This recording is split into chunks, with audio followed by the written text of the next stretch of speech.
SVRA returned to the beautiful Sonoma Raceway for the Sonoma Historic Sports Car Festival. As always, this event brought out some absolutely fantastic cars. This is a gold medallion event, meaning we wanted to emphasize cars that are prepared as they would have been raced. We even had a separate podium just for the gold medallion cars in each group. We had large crowds Friday, Saturday, and Sunday, and they got to see some heart-pounding racing in many of the classes. And it was so much fun to watch these cars trade positions lap after lap, like these three guys here in Group 3.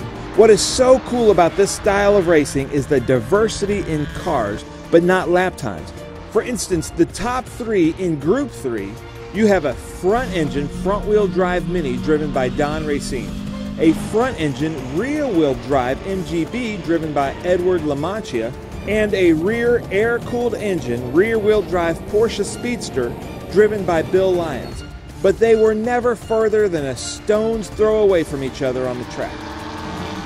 The B sedan group was especially strong.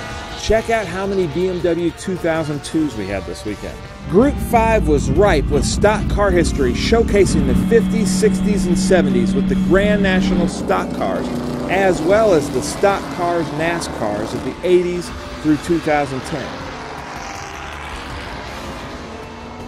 Historic Trans Am was well represented with ground-pounding races all weekend.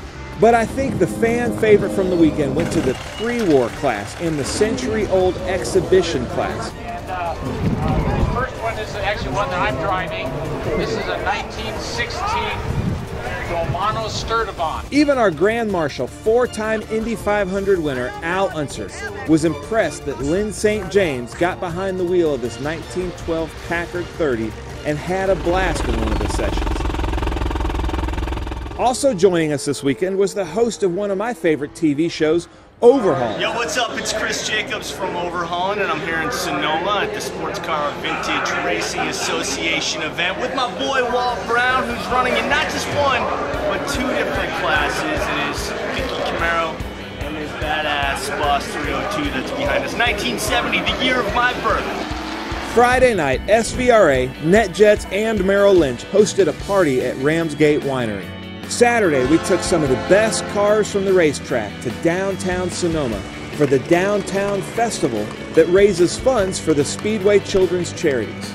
Jaguar let people drive new Jaguars on the autocross. Land Rover had a huge display and let people test out their new fleet in the off-road experience.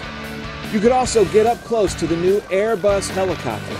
To close the weekend, the Trans Am Series presented by Pirelli took to the track and we witnessed history. Greg Pickett, who has now won a Trans Am race in 5 different decades, won at Sonoma this weekend, where he won his very first Trans Am race 40 years and 8 days before. It was another fantastic event at such a picturesque track in the middle of wine country with some of the most remarkable cars. We can't wait to be back. But now we are off to the Indianapolis Motor Speedway for our annual Father's Day weekend event. See you there.